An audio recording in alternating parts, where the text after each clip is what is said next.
Good morning. Good morning. It's 2:25 a.m. I am on my way to the gym. I was sitting here thinking, before I hit play, what do I do these videos for? What is this about? What's going on? And initially when I started doing these videos, it was because I was told that it was a good way to express yourself. I told that it was a good way to let people know about you.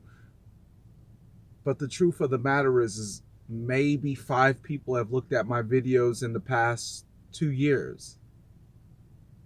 2 years, right? How many people would keep up the same routine if they were only getting looked at 5 times max in a 2 year span? How many people would keep up a diet and they weren't losing, and I'm talking about a good diet, and they weren't losing weight in a good amount of time? You probably look at it and you probably say it was for nothing. It's not working. It's no good. And then the next part of me started doing these videos because I wanted to become disciplined. I knew that the key to success was um, being consistent, to see it through, to never give up, to keep going until it pays off. I remember I can't remember the guy's name. But I remember him saying, you got to keep going until, and people would say, until what? Until you've done it, until it's done. And now I do these videos because there's like one person that I could help. It's probably that one person who's always been listening to this. They've evolved as I evolved.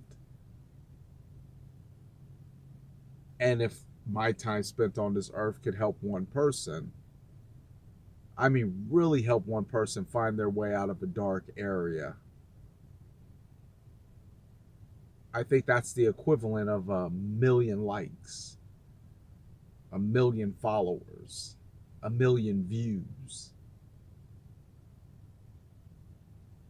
So I'm getting ready right now, and my uncle passed away Sunday. He passed away on Sunday, and when people die, you start making arrangements and getting together and spending a little more time than you normally would around family, and that's all good. That's good. It's needed. It's necessary. And even I would be hard pressed to say that I didn't need it or wasn't necessary, because I think it is. Maybe not for you, maybe for them. Or maybe not for them, maybe for you. But I'm walking around this morning as I'm getting ready. Not necessarily getting ready, but I'm listening to, some a sermon. And it's about Jesus in his own hometown. And it's about how the people who knew him, they'd seen him grow up, they've worked with his father, they know his brothers, they know his mother, and they're kind of like, Jesus, I don't think so, bro. I don't think you did these miracles. And by the way, who do you think you are? Because they knew him. They said, this is son of the carpenter, and we just finished fixing Joseph's wagon, and we know them. Who are you to perform miracles? Who do you think you are?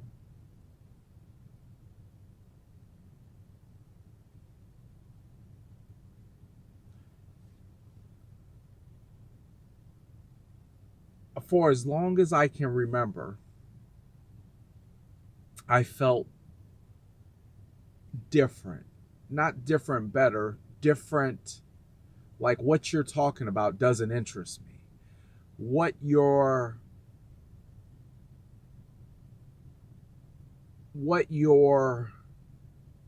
engaging in doesn't interest me. It never interests me. And even in school, I was always the kid that was sitting in a classroom by themselves while everybody was having fun time.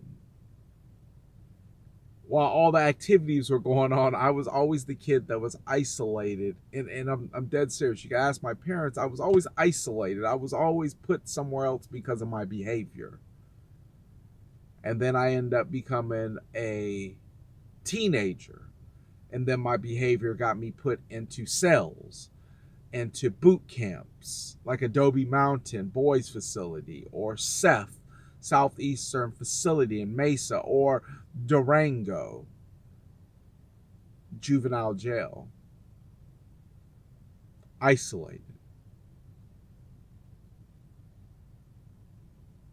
And then as I became a young adult or an older teenager, I was isolated in prison.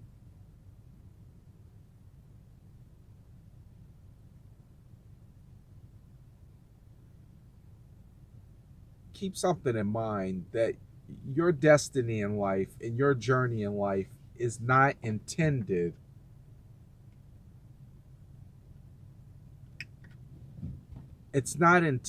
to look like everybody else's. And what God has planned for your life is not intended to look like everybody else's. And matter of fact, the more special the calling on your life is, the more different your life is going to look in terms of where you came from.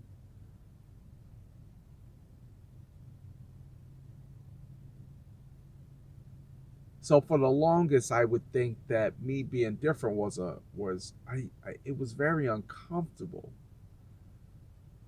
It was very uncomfortable.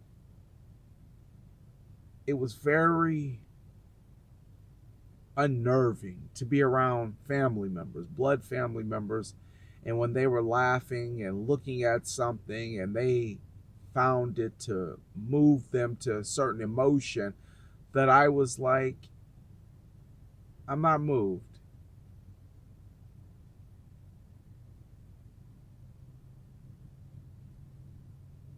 Or when to them hanging out and maybe spending family time and getting to know one another was more important, I wasn't moved.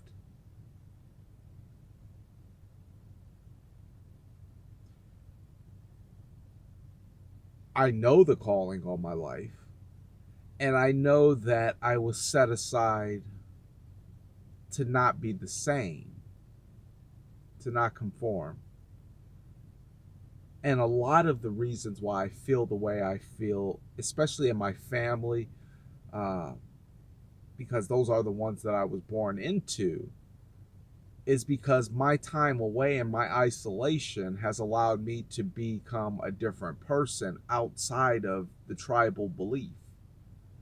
So when I leave and the tribe is forming their methodologies and their ideals and their concepts and their principles and their premises and their bylaws, and they're developing those, and I'm not a part of that, and then I come from this foreign place and I walk into it, it's natural that I don't fit. But the question that I was walking around thinking today, this morning at 2:30, 2:20, was about all the different biblical people that had been removed so that they could be saved from the thinking, the ways of being.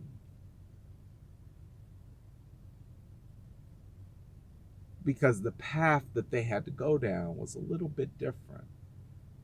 And it wasn't intended to be impeded on by a bunch of thoughts or feelings that no longer were a part of the goal.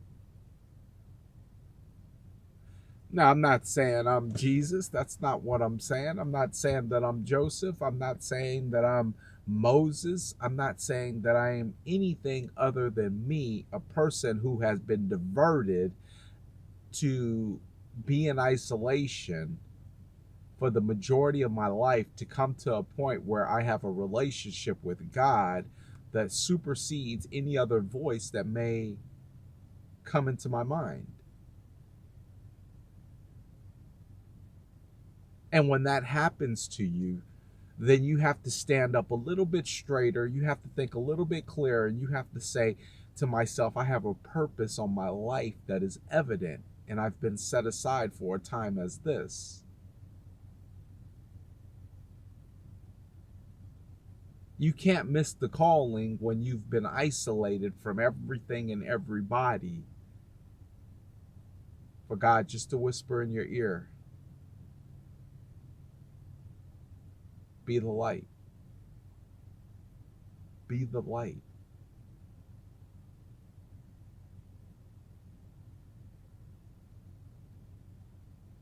You can ignore it, but it will always be there. And you'll always know you're different. And you'll always be set aside. But keep something in mind. You can try to find favor with man,